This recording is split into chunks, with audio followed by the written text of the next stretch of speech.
What is up, ladies and gentlemen of the online Jamily? This, of course, here is JamiroFan 2000, and I thought I'd do an episode of JamiroFan Talks About. And anybody who's uninitiated in this series, this was my recurring series, kind of my discussionary series that I've been doing on my channel over the last 4 years of me looking at the past, present, and future of Jamiroquai, and they're over now going on nearly 30 years of music making in the music industry. Now, I thought I'd do something a little bit different for JamiroFan Talks About for these next 2 episodes.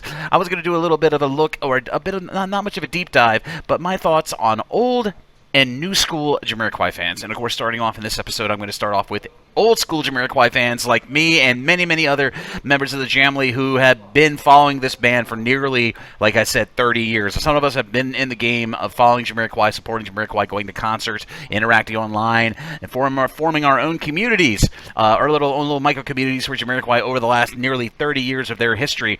And there certainly is a separation factor between both main segments of Jamiroquai fans. Now, that's not saying that old Jamiroquai fans can't be hardcore or can't be casual, but for us old Jamiroquai fans like me, who are kind of fringing on hardcore, who have been following the band for such a long time and are so passionate about talking about the band and helping other people discover the band, you know, it's kind of an emotional attachment. You know what I mean? Like I said, I've pretty much gone through the TDLR of my history with the band Jamiroquai, and my having followed the band since before the ethos of social media came to us, where the internet was still much in its infancy and everything on the internet was still very much in-house before it exploded like the Big Bang, creating all these other planets, or in this case, creating lots of websites and a lot of places for people to go and to occupy and to get to know other people. Kind of turned into a digital Hunger Games, if I was going to use a film analogy.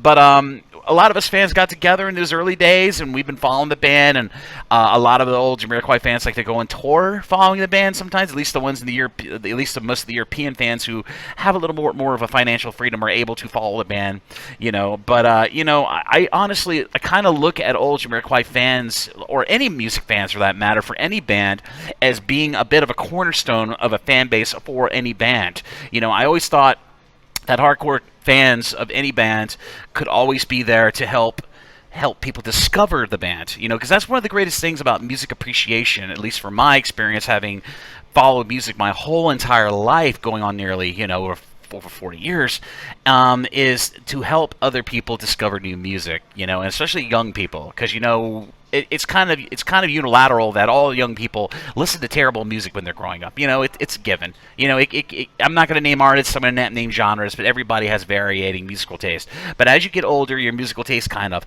get softened, they get narrowized, they get more specific, and then you pretty much figure out what you like and don't like. But one of the real rewards of music appreciation, at least for us old bands, is once you discover a band and you start asking questions and looking for recommendations and all kinds of things online, then we can help steer those new Jamiroquai fans toward, you know, maybe you should check out this in the discography and this song and this album, and it's a snowball effect. You know, it's just really cool because you can connect with so many people who otherwise are uninitiated in just going past the glossed over mainstream and interpretation of Jamiroquai. Because we know I kind of get a grimace on my face when I hear somebody going, "Oh yeah, Jamiroquai, they're known for Virtual Insanity." There is much more to that band. Most of these bands out here are like a good onion. There's a lot of layers to it, but if you take the time and you listen to the other stuff that artist has to offer outside of whatever the purview Google search song or album recommendation comes up on a search for that said band, if you go a little bit deeper and you listen to everything, you're going to find the magic that all of us hardcore, old school, at least in case of Jamiroquai fans, have grown to love, and why we follow that band to the ends of the earth and support them as much as we can, because music is a gift. Music is a way of elaborating feelings and telling stories, and Jamiroquai, like I said, is my passion. And us old school Jamiroquai fans are, of course, a major foundation of the fan base. And, of course, the band has always been aware of this and have always given back to the fans and always just done whatever they could to make the fans happy, you know. And sometimes they want to go with the fans, sometimes they want to go with their own decisions, you know, and we got to respect that, you know, because they're the ones who make this music. They're the ones who put it out. and they have a big financial stake in their music that they put out, and it's only the fans that really keep these artists going, and I'm so happy that Jamiroquai, the band, has been really reciprocative of this, and not to mention us hardcore old Jamiroquai fans that are still in the scene, who are still active online, can help people discover Jamiroquai and be a bit of an emissary, as you will, to helping these people get into Jamiroquai and become even more active online in those fan communities, because it's a beautiful full circle, But I hope you enjoy this episode of JamiroFan Talks About. I'm going to be doing another episode probably next about new Jamiroquai fans, and I've been in both. I've worn both pairs of shoes, so I know what it's like to be a new music fan who's uninitiated and doesn't know anything and looking for recommendations and trying to pick and choose what I like and don't like.